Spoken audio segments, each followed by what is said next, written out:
Ouais, monde entier. Ça, c'est le roi du phénomène qui subit. Vous savez, la biso trop. Ça, là, on a le romo. Tu as la vidéo anniversaire. On a le subit. La scène est bien le comoko. So, vous savez, en gros, c'est un plaisir. Biso, tous s'abonner. Bakinois Balobi TV. Bakinois Balobi TV. So, vous savez, vous s'abonner. Biso tout. Bakinois Balobi TV. Les gens voient que Pessinga, il a scène de bino. On ne sait pas où c'est là. Non, merci.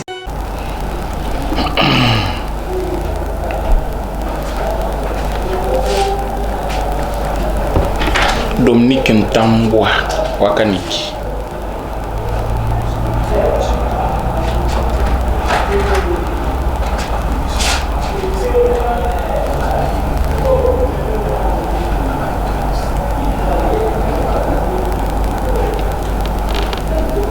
Oui, Obani Navant. Bateau.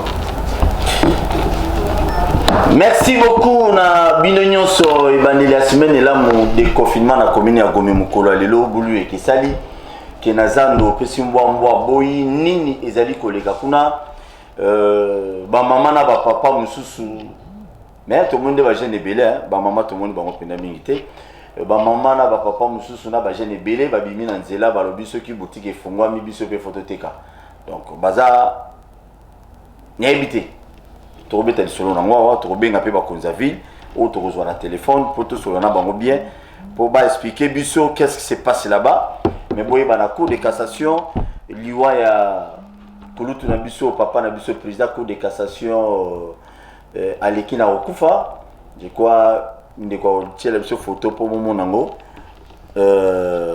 ndeko René Boni. Oui, ça va monsieur Paul. Qui m'ezali par la grâce de Dieu. Président de la Cour de cassation à Kofi. Les autres banques, c'est déjà IDPS, comme l'habitude. Non, la mort est naturelle et toute personne est mortelle.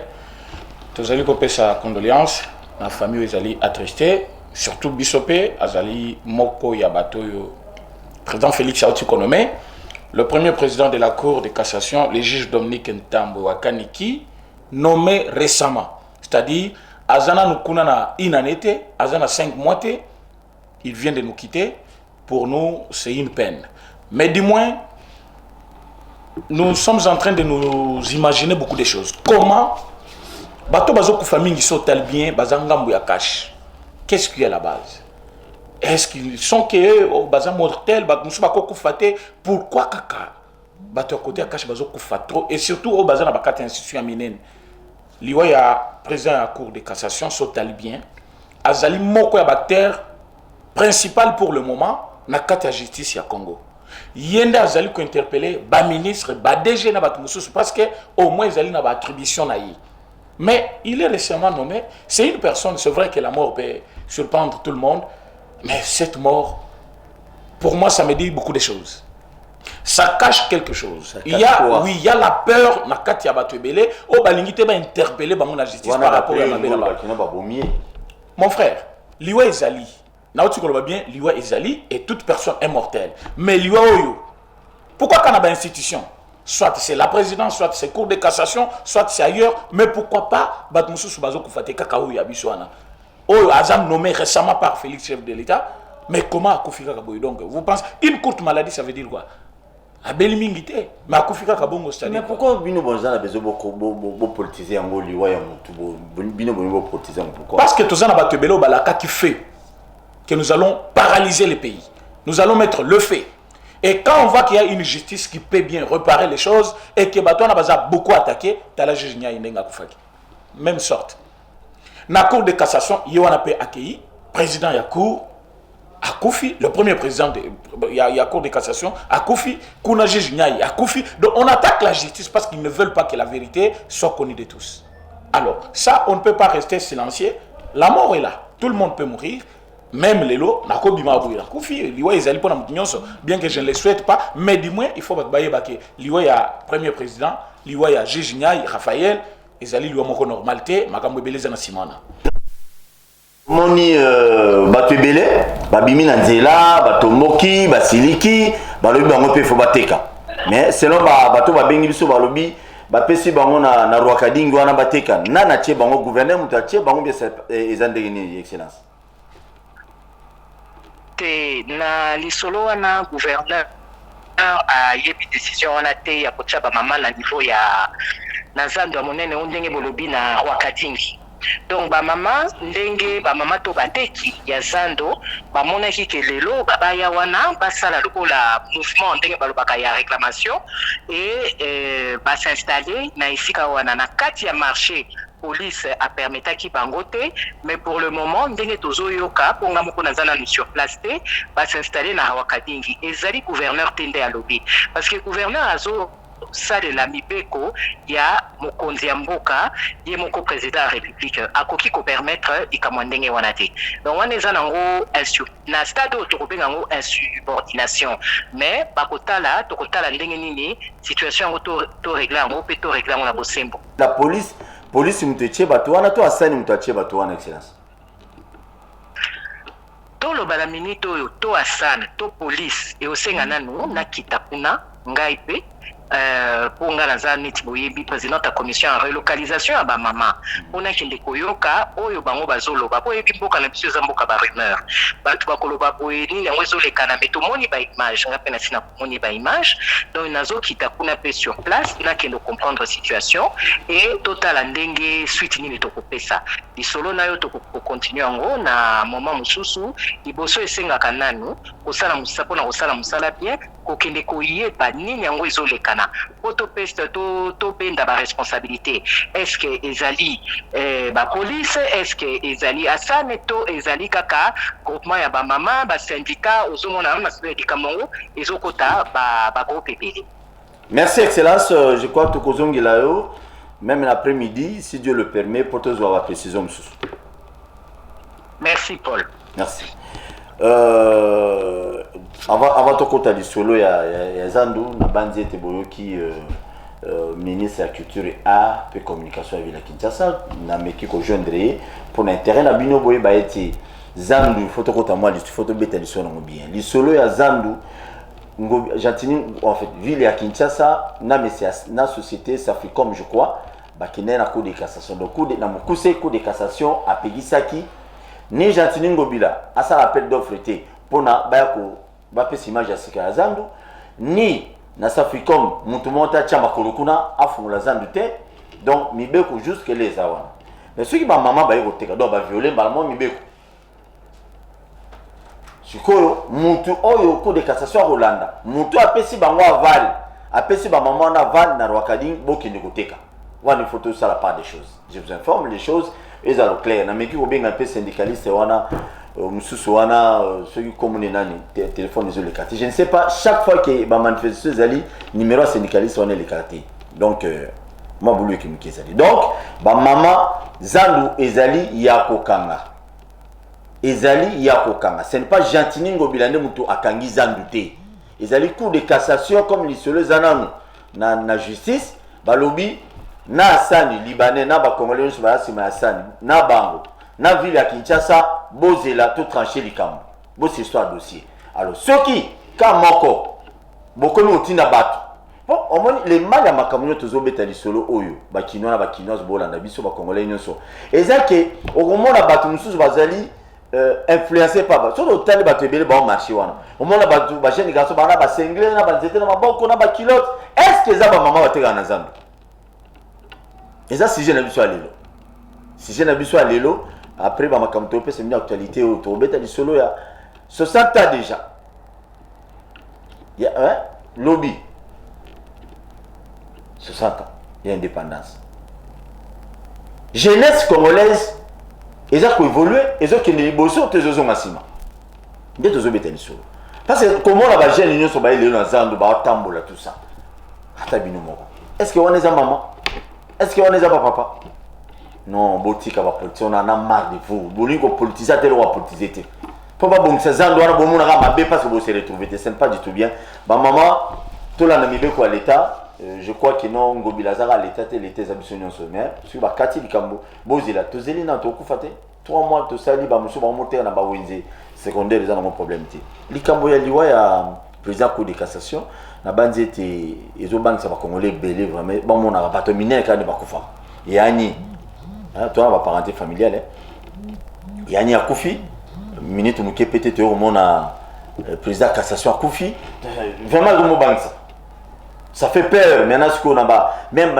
na ba magistrat même na bato belé on ne peut pas continuer comme ça on ne peut pas continuer et en plus il est nommé c'est le chef de l'État qui l'a nommé. Récemment. Ils allaient quota le chef de l'État. Récemment même. Bon, pour répondre à Ozonga Mukena na lisolo beti ya Zand. Zand de ton quota aussi ça oui bon ton quota. Je suis en train de dire ceci. Président ya cour de cassation Azali Mokonzi Monene. Il faut yebaki bato babengami na kombo ya ba membre du gouvernement bangonyo il faut basamisa makuna ba député il faut basamisa makuna. Ouais. Alors Azali na musala moko monine pour le moment parce que on moni comment délinquance moko parlementaire et Zanamboka Oyo. Je ne peux pas vous dire. Donc le Parlement est au-dessus maintenant de toutes les lois du pays. Alors si Yamoutou a c'est la Cour de cassation. Mais président nommé récemment par Félix Tshisekedi avec objectif, il y a Kozong Samakam Nanzela parce que c'est quelqu'un réellement qui connaît bien faire son travail. Mais je trouve que Azokou Faka Kabouye, à l'occasion de rien Balobi, non, la mort est vraiment naturelle, mais tout à coup, du moins, soit Koufi, il faut botala. Dans quelles circonstances, quel moment, et qu'est-ce qui a poussé réellement? Bon, c'est vrai, tout le monde et que toute personne est mortelle. Mais pourquoi dans l'institution Oyo, institution Oya, justice pour le moment? Non, c'est la mort, c'est naturel, tout ça. Maintenant, président de la Cour de cassation, même chose. À l'occasion de rien, on trouve qu'il y a un ça ne va pas. Il y a un ça ne va pas. Mais moi, je vous dis, il y a quelque chose qui cloche. Et ce n'est pas à cacher. Je dois dire ceci.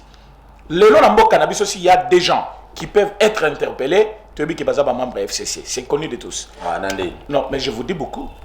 Parce que dans le moment où on va gérer Mboka Oyo, même un petit enfant comme ça, est capable de couper ce bilan, qui est bilan mitigé, bilan très négatif. Alors, si aujourd'hui, il ne faut pas répondre devant la justice pour avoir mal servi le pays, couronne des fois ministre, député, cour constitutionnelle aussi. Alors,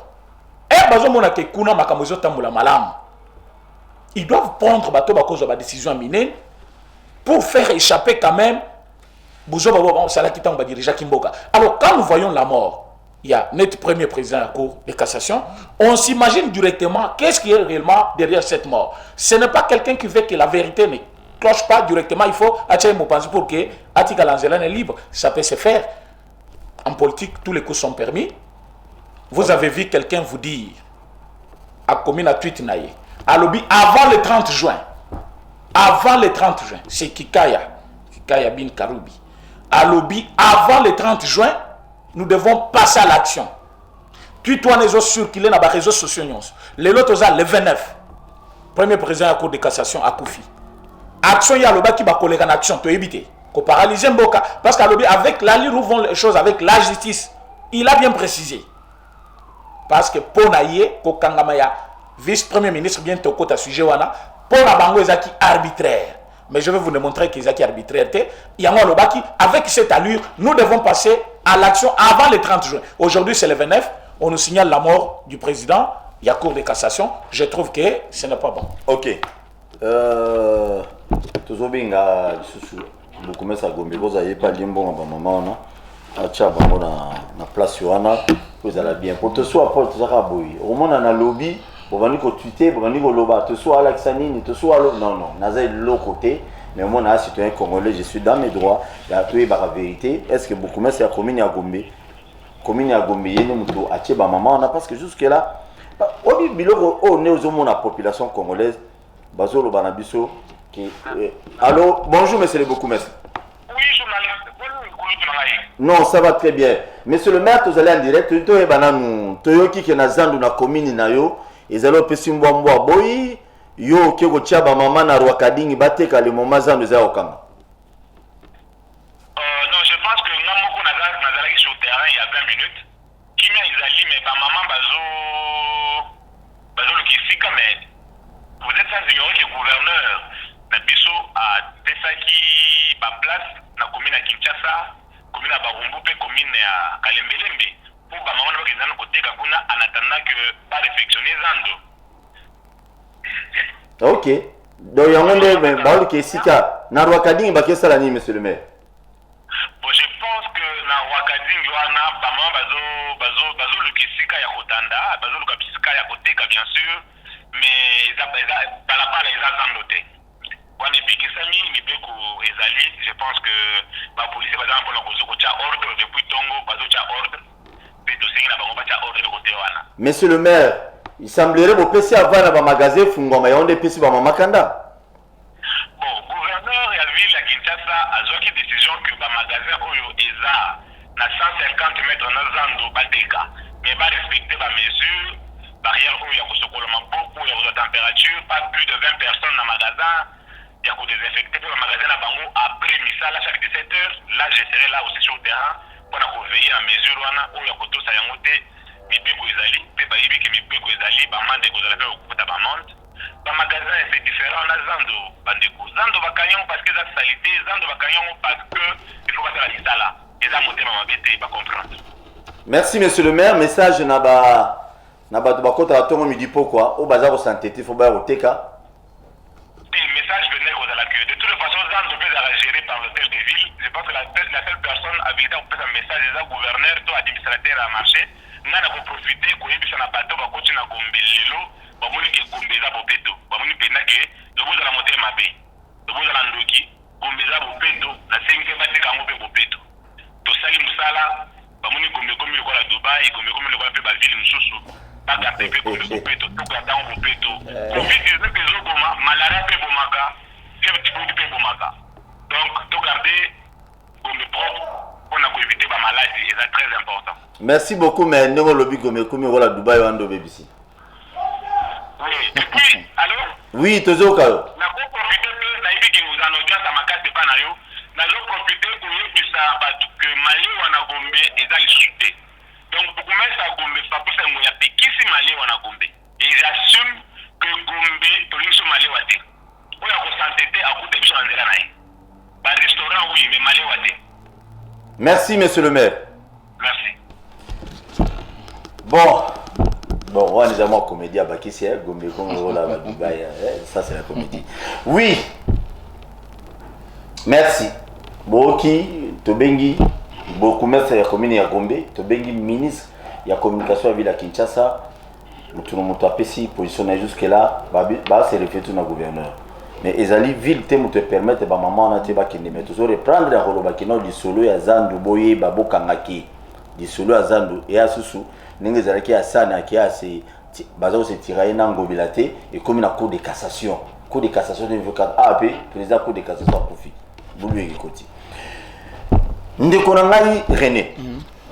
Les lois n'ont pas sur la Mukenayo. Tobetana nous solo. Il y a jeunesse, il y a Congo. Pourquoi l'Ingi Gombe? Je me parlais quelque chose sur le marché central. Oui, rapidement. Le marché central, c'est-à-dire c'est un marché pour les Congolais. Très bien. Et comme il y a un étranger comment les lots, discussion, soit procès, soit dossier, où ils allaient dans l'État, et ils allaient entre le gouverneur de la ville, qui a le monopole des droits sur toutes les institutions, il y a ville naïe, avec un étranger. C'est là qu'il faut commencer.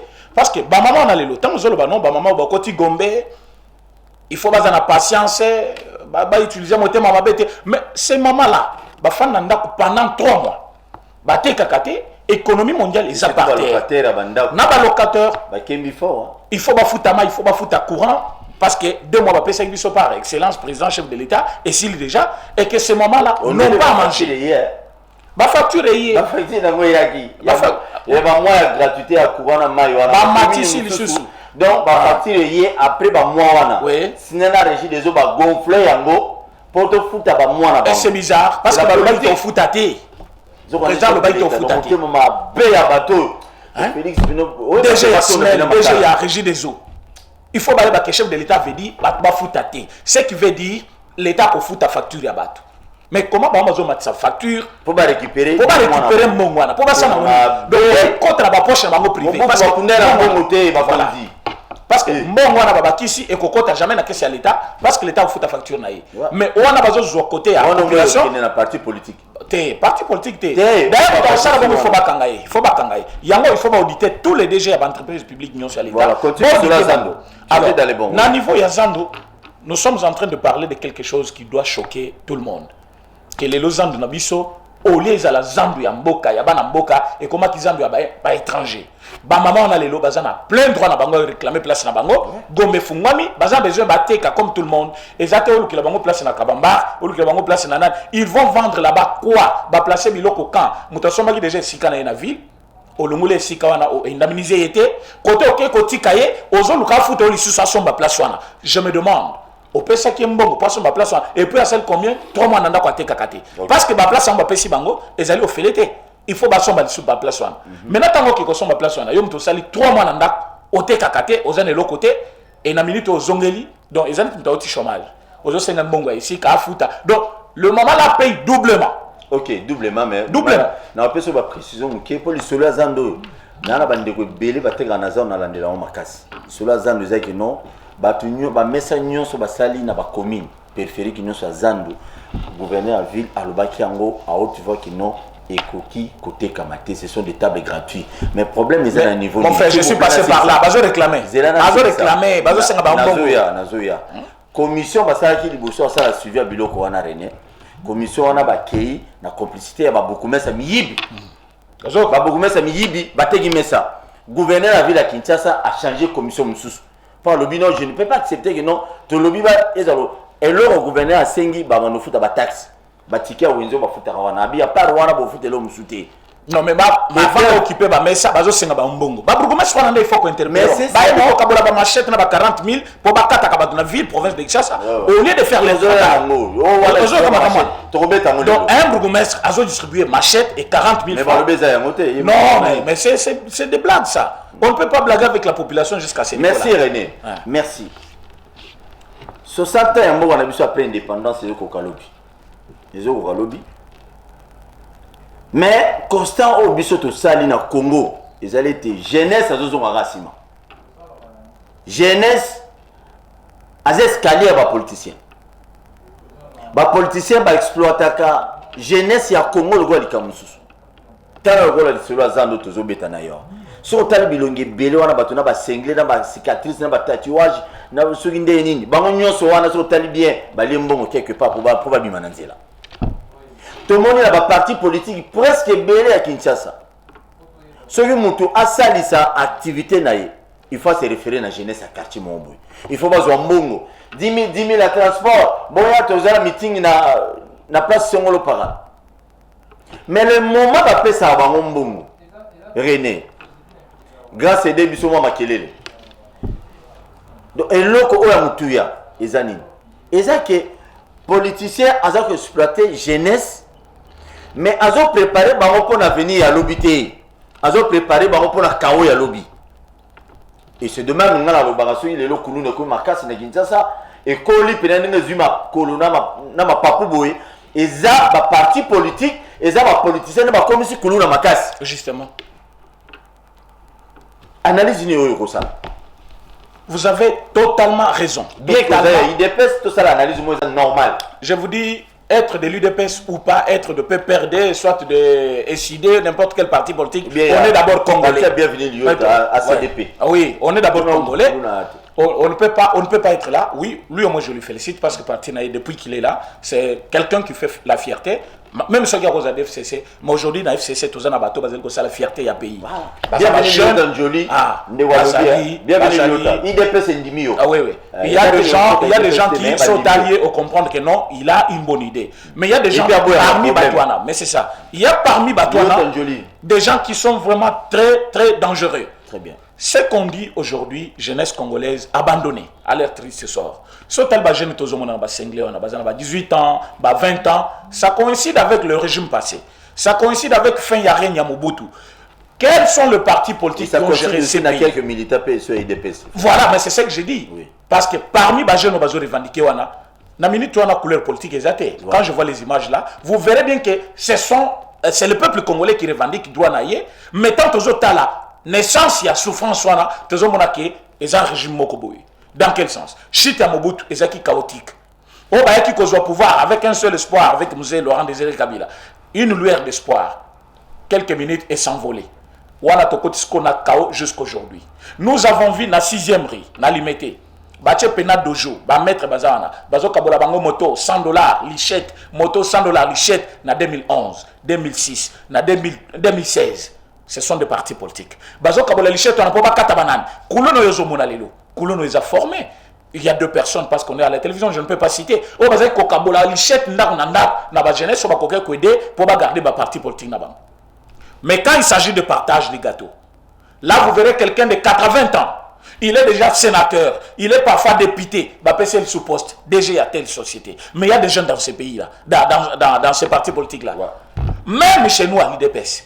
De même chose se répète, bien que chez nous cette fois-ci on a fait l'exception. Sotali, tous un ministre à hydrocarbures. Yves Mboukoul, quand vous voyez, c'est un jeune. Quand vous allez vice-ministre à Finance, vous verrez, c'est un jeune. Donc nous avons... La justice. La justice, ce sont des jeunes quand même. Pourquoi on fait ça? On veut quand même rénover la jeunesse, parce que jeunesse, ceux qui passent au balilo, mais il faut voir pourquoi batangate. Les lots tchèques la sofélé, dans quel esprit? Pour que ceux qui basent les examens, aider tout le monde à étudier quand même gratuitement, pour que l'objet base à l'avenir. Mais ils étaient abandonnés, classe chère, ndaka foute la chère, emploi cher, moutoumoko tazan et l'autre côté à cause de la facilité. Comment voulez-vous que cette jeunesse-là se prépare? Maintenant, quand ils viennent dans un parti politique, place à Kokutana Batomine, on lui enseigne comment résister, mais avec une lichette. Bapese lichette, voilà, ceux qui vont attaquer Bisso, Yobi Maliboso. Jour Yazo Koufa, attache de fleurs pour qu'il déposé. Balobi Kaka, c'est un militant, a confié au nom du parti. C'est fini, ceux qui bongo. Aujourd'hui, qui s'occupe de la famille de Rossi? Personne. Mais tout le monde, Bazali Kovante mérite naïe. Rossi. Mais aujourd'hui, Rossi est là. J'ai vu son fils. À Okemba, il y a honorable Christelle Vangou, honorable Elisée Tamboué.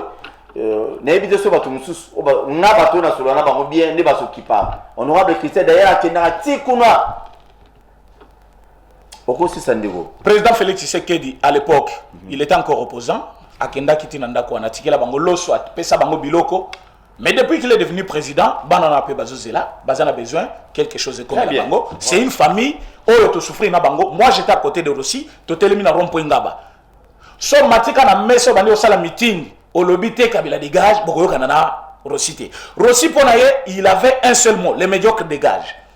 Il avait une idée. À lobby, dans notre pays, nous sommes la jeunesse, il faut lobby, to comme Samboka modèle et Afrique. Mais tout comme on a que jeunesse n'a abandonné. Qu'est-ce qui est la base? Les institutions actuelles. Il est en train de les dire. Et aujourd'hui, le monsieur est mort pour le pays et personne ne s'occupe de son cas. Comme pour dire, même jeunesse est Kalilelo. Au moni, tant que Toyaki, qu'on revendiquait droit dans le palais du peuple. On nous a traités de tous les mots. Des voyous, des badauds, les wewa, de toutes sortes de mots. On a injurié le peuple congolais qui revendique ses droits conformément à l'article 26 de la Constitution. Pourtant, une valeur nationale, prônée pour que chaque personne puisse se retrouver. Bien que ton côté n'a suivi en athée. Oui, que c'est que nous avons défendu le 23 et le 24, et aller pour un parti politique, c'est pour tout le monde. Mais cette jeunesse-là que vous avez vue dans la rue, tout le monde était en train de jurer cette jeunesse-là. Pourtant, Moussa Bazo Sala, c'est pour l'intérêt national. Okay. Mais qui s'occupe d'eux? Parce qu'il n'y a pas de parti politique, n'est place, il faut encadrer jeunesse. Il faut que dans chaque parti politique, base à la centre de formation pour la bateau, qui plutôt cycle normal. Mais pour la bateau, parce que moi, j'ai moins de 18 ans, à cause de la parti politique, il faut attendre la classe normalement, à ça, cycle normal. Alors, il faut un centre de formation pour réformer quand même les gens sur le valeur sociale. Merci. Mais l'autre vous rappeler, on a déploré. Même bienvenue Lio Tanjola le bango, même Basile Lolo un jour tu discuter na et tu abandonner le bango. Abi le lo oyo. Ba jeune belé ba le lo en boulevard. Prince ba yimi tu ba kondignoso. Qu'est-ce que vous manquez vous les politiciens? Et que j'amoute ma malamu vers Batouana parce que vous avez besoin d'eux. Vous avez besoin de Tolingate Bozara a besoin de Bango. Parce que c'est la politique les acteurs politiques na biso ne baby si jeunesse lelo Surtout. jeunesse na biso baby au moins jeune membre bien à la cravate de rôle à soit Paul avant comme ça mutumo ba sanguinaire mutaboma mutayiba mutadet a comme ça sans olay Azo betele maboko. a betele maboko mais mes chers frères yo zo comme ça politicien wana ozo sans olay après sur 10 000 20 000 30 000 francs yé a ba immeuble sur 50 na ville à Kinshasa Ba compte na poto. na compte na ba banque ya poto ya awa ya Afrique bana na yeba vivre par jour au moins na $1000 argent de poche vous avez $1,000 $5,000 akia pandiamo mais yo jeune lokola ngai to so Paul politicien bengi apese $50 to cha maximum $50 il faut betela na Paul nanzila so bo moni mutu wane panza bo panza ona mabanga so bo moni René parce que za IDPS ko sala yeboy so bo moni wana parce que azali ya PP de bo sala yeboy mais ndeko na il faut se poser la question. Le monsieur te donne $50 avec une machette. Tu m'en dis combien pas? Les endings, ils causent l'idéologie à partir de Bino. Ton idéologie va bien. Mais tout le monde est là. Pour l'année, il y a un bon, on a pesé moi nanaye, a pesé $50 na bichette, a eu moi nanaye. Il y a un bima pe nanzela que nos kata to soit Paul, to nos kata René, to nos kata Basile Longo, kata Liota, kata Kingali. Pour l'année, a pesé moi nanaye. C'est par là nous le jeune. Nous devons comprendre que les politiciens ne vous aiment pas. Bako c'est un conflit moko au état de bisoté. Ba conflit politique ya Congo za ko intérêt na bango. So otani moko bango bazuwaka. So akomi mokonzi. Na vie na yo différence. Différence grave, même les journalistes aussi. Tous ça va gêne. On ne peut pas accepter ou soutenir ma bêtise. Tu as été derrière un politicien. Na mboka na kuta tonga vilate ya tonga na 5 niveau te. Na mboka na nzele zate mai zate kure zate. Mais forage zate. Ba muso bazo mbonga forage na un pays. Ba yosa la province na bango. René, basale roté. Mais comment vous pouvez soutenir un tel monsieur? On ne peut pas soutenir des bêtises parce qu'il y a des pires viennent ngai pour ane cadre parti na ngai. Jeune ya Congo telema fungola miso ba politicien ba kosi biso tamulai. Bango bangindi bana bango batama mutu acclimatisé mais yo tamola na moto tinda na yo ozo ngata pose ya ozele na porte kabelo $10 fungola miso jeune même bande na biso wana na biso na Brazza on ne peut pas accepter aujourd'hui tous à manipuler que ba politicien nakana na ngeza parce que ba politicien wana bango banginda mingi biso ba jeune to ganelo a malongati et puis kendo finga kendo boma c'est ça l'avenir du Congo. Moi je trouve que le problème, ce n'est pas le politicien seul. Même la jeunesse aussi a une part de responsabilité. Jeune, il faut aïe baki. Je suis jeune, un jour, je deviendrai vieux. Avenir nangai, avenir abana nangai, avenir à famille nangai. Qu'est-ce que je vais devenir? Seul les lots n'abandonnent que ça les lots côté. Mouton nazali kopé c'est lichette tout naï. Les leçons na katani loboko kuna. Qui va s'occuper de ma famille? Et de ma famille. Il faut tout naï. Les lots, ceux qui n'ont koufi. Qui va aider ma famille? Alors, au Koko Zala, on a été 20 000, 30 000, Bimananzela, ok, quoi ça me boule. Non. Quand il s'agit d'une cause noble, de Ibisoto Salakiang, tout le monde qui est proposition de loi, et Zali n'a importance mon côté sur le plan social. Non. Batbasal Bilokwana Bazali, Nakat Balobaka, la masse n'a pas d'âme ni d'esprit. Sobat Babimi Nanzela, Tolobito Bima, Mouibipa Robima, Délinquant Moussa Robima, Moutios Samabe Robimana, mais l'idéal a été respecté.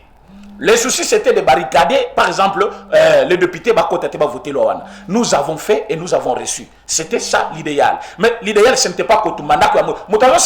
La police a gagné. Il faut m'assembler ça y est, à foutre normalement.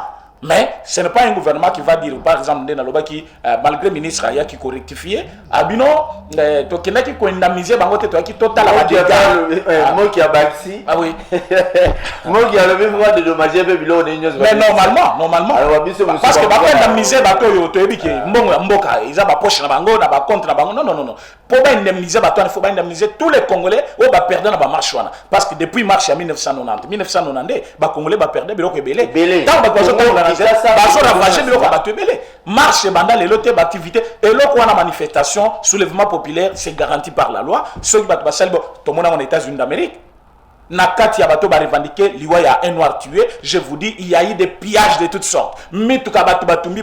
Quand il y a peuple, il faut contenir Yangote. Mais nous décrions cela, nous ne voulons pas que ce Tobimi Nanzela pour revendiquer un droit, tous les capards les cassent, parce que cela réduit réellement notre valeur. Nous devons réclamer, dans le règlement, il y a loi Nabiso.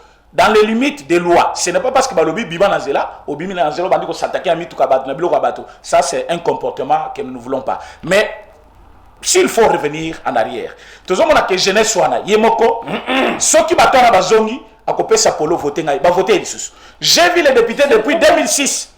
Azaka Kawana n'a qu'à assemblée. Bilan n'a comme député Zanine, zéro.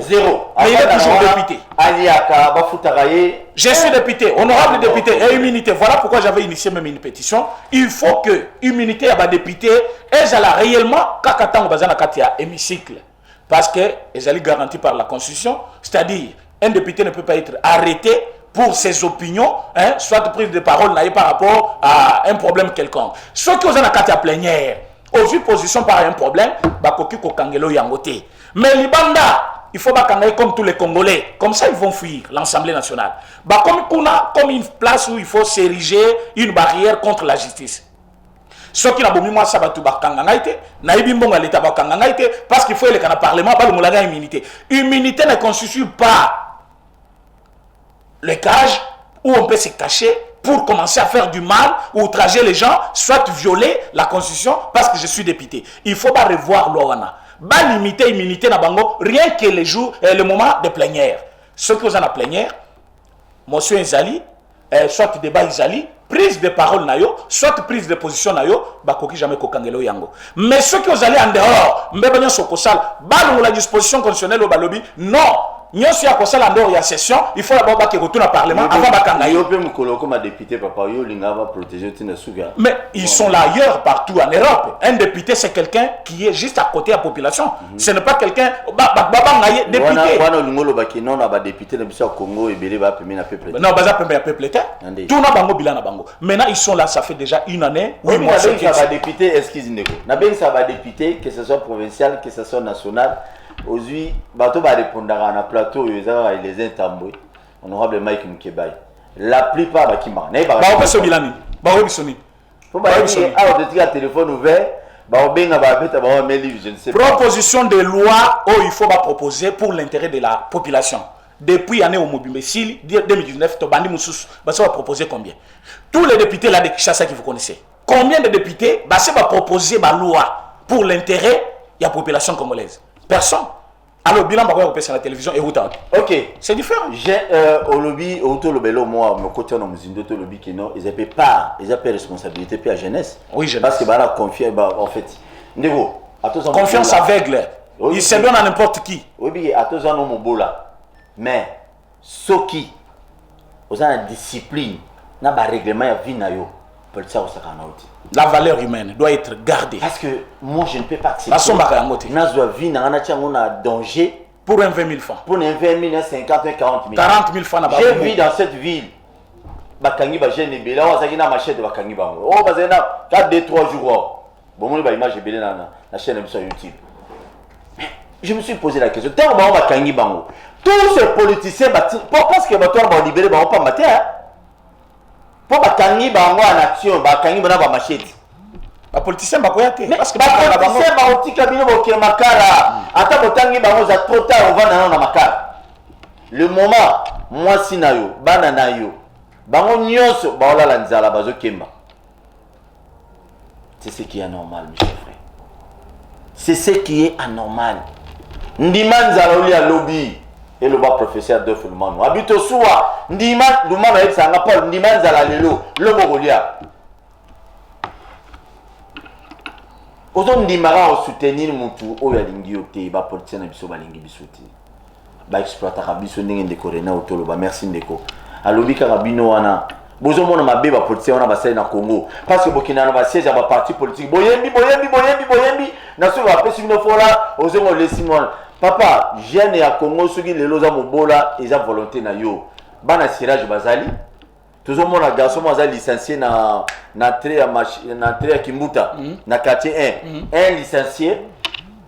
chassé ne ama ya opi cravate kana ngala René to cheba cravate boye appelle na opi la terre normal na victoire de même aussi yo pende ko na oza mettre za pomba tekamai luka topa osala so ba kabeli mo machete wa ko no katela mo bilangati tala motema mabe ya politicien machete mundela yela bisu idéologie ya machete to ba ko na bisu basala machete eza pona okata bilanga et so okati bilanga yo mo bénéficier nango mais yo bazo peso machete okata muntu mais muntu na lingiote donc différence ezali nini entre ba rebelle ba kota na est ba boma bandeko na biso chaque jour na yo muntu zui lichette ki okati René na kofi mais vrai rebelle azam to apesi lichette responsabilité ya Ouazui, c'est parce qu'il a accepté. Mais Moutapé Lichette, c'est le plus pur.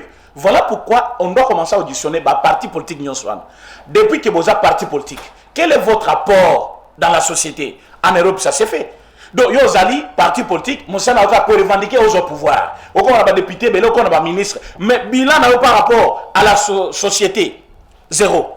Donc, je suis parti politique. Nakata parti politique nangai na forma kabajen ba jeune on a lobby ba resunga pays, c'est ça l'objectif même. L'objectif c'est pas seulement prendre le pouvoir, rester plus longtemps au pouvoir, mais pour faire quoi au pouvoir? Il faut d'abord former cette jeunesse là pour que lobby soit comme un pouvoir, jeunesse soit na aider yo pour de vraies valeurs yamboka et boke ke liboso.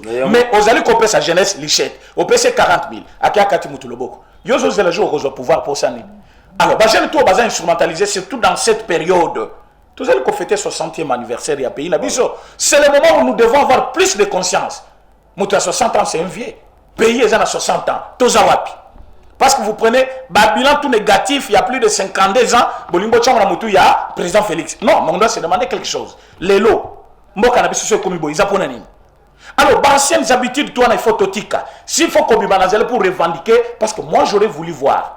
Ba jeunesse so bazozwa machette pour bakata ba politicien bakata ba we bakata ba nani wana il faut d'abord ba mituna to koma boy ponani qu'est-ce qui a fait que to zanga misala to koma bo mais c'est ça c'est pour dire il faut jeunesse avoir conscience to koma na niveau ya koyeba ke to bimana nzela pona eloko ezali d'intérêt national pour l'intérêt ezali pour na pays na biso pour l'intérêt ezali ko garantir jeunesse na biso ba jeune ba bimana nzela pour na revendiquer chômage Babi Manazela pour revendiquer emploi dans quel sens? Aux autres qui posent un salaire à 5 ans, il faut 5 ans d'expérience. Mais pour avoir 5 ans d'expérience, on doit commencer par une année. Mais comment je serai quelqu'un d'expérience de 5 ans, ce qui n'a nous c'est de même il faut que nous voir à côté de l'ancien. Oui. Débat à Séni, mais c'est ça. Il faut pas il y a une expérience. Mais quand c'est dans le Congo, il y a une expérience. Continuez, papa. Donc c'est pour dire il faut les lots, un ancien doit travailler avec le nouveau. Et quand l'ancien va partir, le nouveau vient à combler ce vide-là. Mais quand on trouve que il faut qu'il y ait des vieux papas, il faut des anciens, là on traumatise la jeunesse. Et quand la jeunesse sort dans la rue, Bobimino va être traumatisé. Mais aux jeunesse, monsieur peut être traumatisé. Il faut qu'on commence par d'abord encadrer cette jeunesse pour que l'on soit traumatisé. Le problème, c'est que les politiciens sont traumatisés. Donc, comment ça fait mal? Ça fait mal. Et le moment où ils ont besoin de traumatiser, tous ces jeunes-là sur la rue, c'est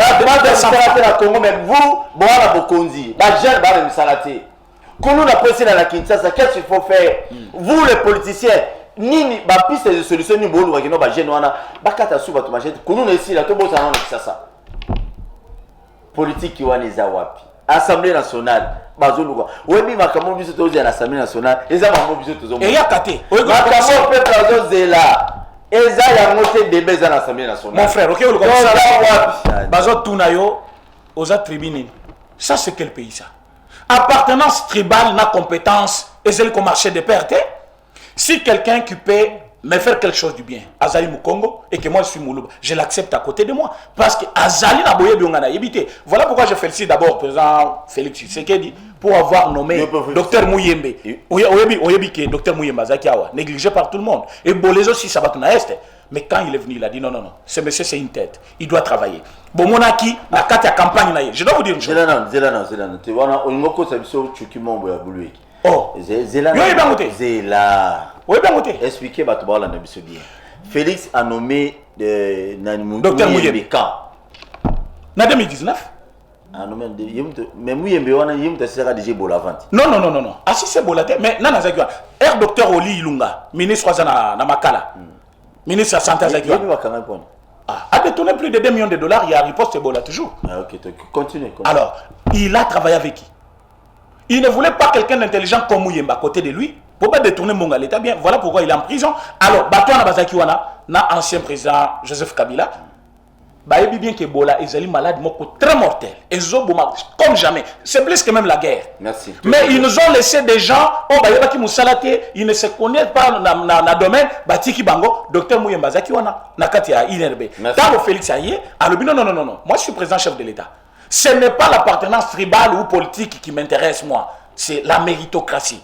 Voilà pourquoi, à nommé Dr Mouyembe Wana, voilà, les lois Ebola qui va déclarer en Wessili, bien qu'il y ait une résistance. Il l'a fait encore pour Ndeko Babengi, Freddy Matungulu. Freddy Matungulu était de la Moka. Il n'a pas soutenu la campagne.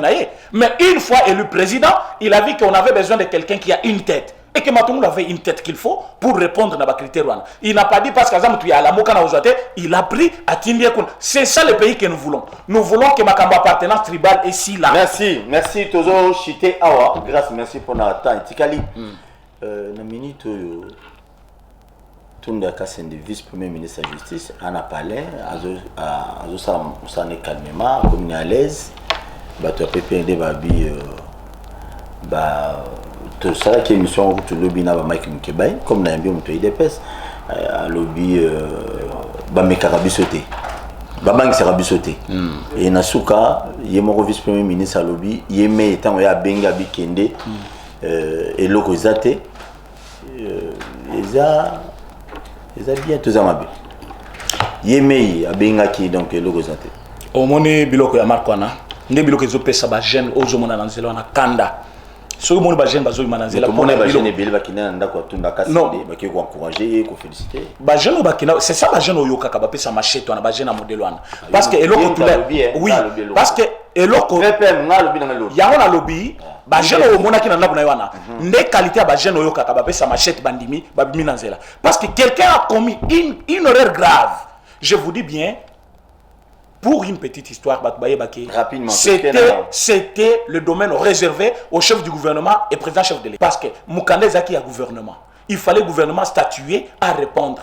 Tu t'arranges le pouvoir, il y a tout un gouvernement, au répondre la place à l'initiative personnelle. Quel gaffe! Il a d'abord diminué le pouvoir du chef de l'État ou à président Kaba, conseil des ministres. Il a même le pouvoir, il y a un premier ministre. Mais tant que on Bakangi.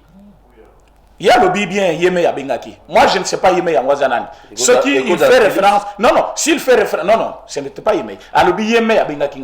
Et puis, au moniteur, Bazaï Kosala, na combat parti na bango, Bazo CP, la Bazo cité Mokonzi na bango. Moi, j'ai dit, ce qui Yeme Ypo na bango, Ezali, par exemple, Joseph Kabila. Na Yeme Yangai, Ezali, président Yamboka, président Félix Tshisekedi. Mais tant il y a le bien Yeme Yabengaki. On a Zakina Nanda Kunaye. Mais quand même, il a été arrêté.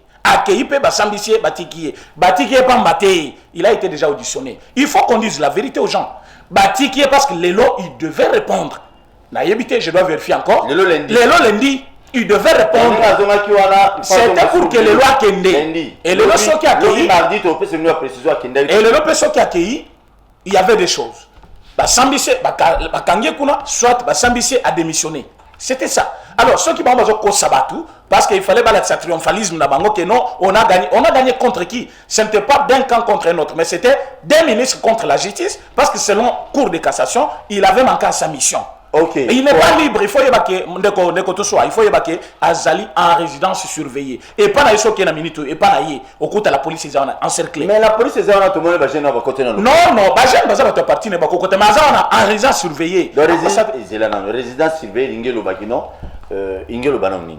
Donc pour Bajen on a côté qu'on a sur la police ou dans résidence surveillée, Bajen on a côté dans le pont. Non, place sur le lobby, Bajen va côté je ne sais pas si c'est sa maison ou Ezaki Kuna côté Bakenda qui na permanence na bango ya parti na permanence na bango clôture on est dans la bonne. Oui. Moi je sais que chez lui clôture au monde parfois il cause la tamba na CNSS mais et pas na ndako na ye. Moi je sais que au moment où je vous parle la police azali na pona ko encadrer. Pourquoi bazali ko encadrer parce que ba yebi que Azali vice-premier ministre. Problème ya zanango ezali contre la justice. Cour de cassation à Kangaka ministre en cas de flagrance. Ce qui problème est normal, on va vous assembler après sa ordre, soit le premier ministre. Mais ce qui flagrant c'est Ali, et surtout pour la gafia, faux et usage de faux, Bakangayo sans avoir demandé la levée des immunités là-bas. Merci.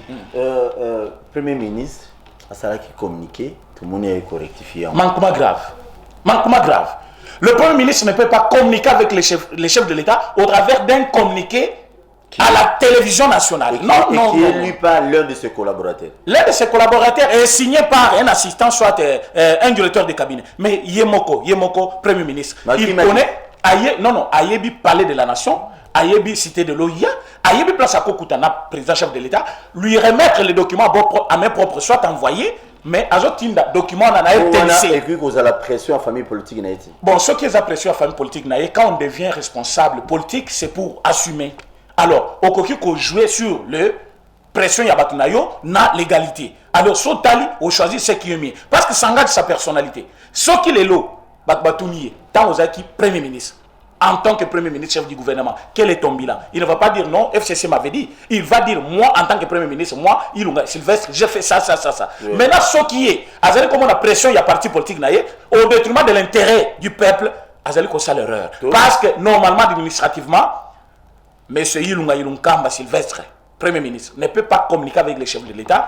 Dans un document, lui, à la télévision, il doit... C'est dans quel pays ça? C'est dans quel pays? Merci. Coalition, cohabitation. Avantage à l'Union IDPS, tout ça manque à gagner pour l'IDPS. Rapidement. Tokolo Bango, jour bako démissionner. Et démissionner à Tozo Zelango. À bras ouverts. Je vous dis, ça sera une joie dans ces pays. Et ils savent que ça sera un coup, mais je vous dis, on est serein et calme. Ce qui est réellement, Bamoni qui démission, ils ont un avantage dans Bango, va démissionner. Le gouvernement là va démissionner. Le Premier ministre... La majorité d'Assemblée nationale. Oui, nous attendons ça. On va tirer des conséquences constitutionnelles. Balobi bien, ceux qui tondimi cohabitation, on va après. Mais puis surtout c'est cohabitation. Comme on est basé idée va démissionner en premier. Et nous on va tirer des conséquences. Même dans une minute, cohabitation, différence entre cohabitation et coalition. Batunanda, on va comprendre. La coalition, c'est-à-dire, je donne l'exemple. Le président Félix Tshisekedi a gagné présidence, mais il a la majorité parlementaire. Maintenant, s'il faut former un gouvernement, soit s'allier Moko, il y a la présidence. Majorité parlementaire, bah, ça le gouvernement, ça nous sommes dans une cohabitation. Coalition. Cohabitation. Ce qui présidence, Azali na Katia, à gouvernement.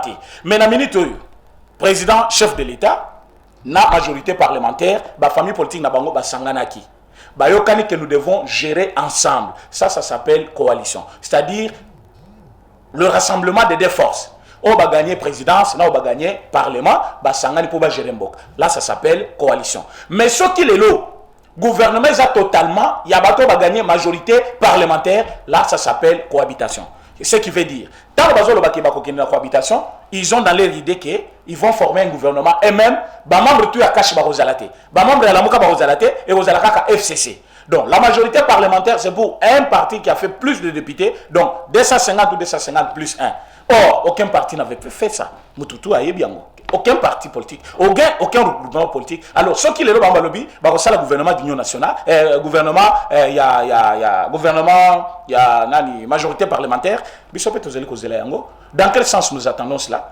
Cohabitation et bimi et pas na bango et bimi et pas na bisoté. Coalition est un avantage na biso na bango, mais pour avantager aussi le pays, parce que moi qui est prêt à KO. Ceux qui chef de l'État. Mais tu sais KO. Non, KO, il a déjà déjoué peuple à sa télémie. Façon peuple a commis les lots. Moi je vous dis, d'ailleurs, j'appelle tous les Congolais à être prêts pour que ceux qui m'ont aligné à exercer des forces, soit à paralyser Mboka parce que Belé va promettre, ils vont mettre le fait, ils vont faire de n'importe quoi. J'appelle tous les Congolais à rester debout. Donc, mettre fin à Bouzoba et Bato Bazini, qu'on gère Mboka des forces. On ne peut pas être là, en train d'intimider les gens, dire de n'importe quoi. Vous gérez mal. Vous savez que chef de l'État, pour réussir à son mandat, il faut que l'institution tuye Mboka et EDI. Or, l'institution Nyon Sotozana, Parlement, bourré de Kabili, bateau de ça qui depuis longtemps, Tozana gouvernement, bourré de Kabili, bateau de Boya qui depuis longtemps, aucun Parlement, tout. Donc, toutes les institutions, il faut aider le chef de l'État, et Zalina Batoukaka, même personne notre Boyaki. Donc, le chef de l'État ne peut pas être aidé. Merci. Alors, pour aider le chef de l'État, j'invite tout le peuple à s'arroger le pouvoir. Il y a côté de la Munguna sur toutes ses formes. Et puis côté de si ma chef de l'État pour aider il y a un objectif naïe. Chef de l'État a la volonté, Azali prêt à servir nation, mais Azali accompagné par des institutions qui ne valent pas la peine. Merci beaucoup de René. Magistrat ne va soutenir ne va mais la loi. Voilà. Il y a nani. Voilà. Il y a même une encouragé c'est mon abino apparemment. Et c'est mon habitude, c'est mon mboka. Parce que l'indépendance de la justice profite à la population congolaise, à la nation congolaise, merci, et non à un individu. Merci. Donc on ne peut pas personnaliser une loi. D'ailleurs, ce qu'une loi est commis, personnalisé, ce n'est plus une loi. Une loi. Une loi est impersonnelle. Mais là, personnaliser la loi de la ministre de la Justice, ce n'est plus une loi. Merci, Nabino Nyonso Bolandi. Bakino Balobi Lelo, na donne la télévision et puis na chaîne sur YouTube. Autres aussi, na batubo s'abonner massivement, beaucoup d'analyse à bien, bah émission à bien, ma soit bien. Bon s'abonner. Numéro 1 MP ça, Bino Bolobi Zongisa. Ils allaient pona tous ma coquille à consommer l'espace ailleurs. Sur le botin ma coquille na Bino. Tous ma coquille le bien émission et collègues na donne la téléphone ailleurs. Je veux que Bino Bossalo Bino Bolobaki, bandeko ya Monga Fola, bandeko ya Biboa, bandeko ya Passa, ya Kaluka, ya Doumi. Il y a ma province et Bélé Bola, on a besoin de East Télévision et puis na BlueSat. Merci beaucoup. Vous êtes très nombreux. Nous avons Mazana Bino Longo, la bande de Tokuta na lobby à 10h. Rediffusion émission à 22h si Dieu le permet. Lobby à 10h juste Rosala. Bolimbisa, pour nous sur Oile Kilelo. Congo Zabiso Nyonso. Bakonzibo Luka Kimie Kota na Congo. Batu Nyonso va se retrouver. Biso Tuto se retrouver. Bino va se retrouver. Mbale Bélé, bo gagner, bo tongi. Biso peut tonga. Pepe pas tonga. Bato bo pesa ba 1000 fois, 2000, 3000. Kendo beta grâce. Zaou. Bete na nzela soko monier. Non. Mbongo wana bo pesa batu misala. Mutu yemo aye bande na ko construire vie na ye. Tokutani lobi na 10h. Bande kwa Brazzaville, merci. Pour la suggestion, la remarque na bino. Nzambe Azana Bine Longo lobi na 10h. Votre humble serviteur porte-soi vous dit une fois de plus merci. Naïbi le pour on appelle ce bino merci. Bana Potonio so merci. Ouais, monde entier. Ça, c'est le roi des phénomènes qui subit. Vous savez, la biso trop. Ça, là, on a le mot. C'est une vidéo anniversaire. On a le subit. La scène est venue le moko. So, vous savez, en gros, vous avez plaisir. Biso, tous s'abonner. Bakinois Balobi TV. Bakinois Balobi TV. So, vous savez, en gros, vous s'abonner. Biso tout. Bakinois Balobi TV. Les gens voient le Pessinga, ils ont mon ascendant. On ne sait pas où c'est un gars. Non, merci.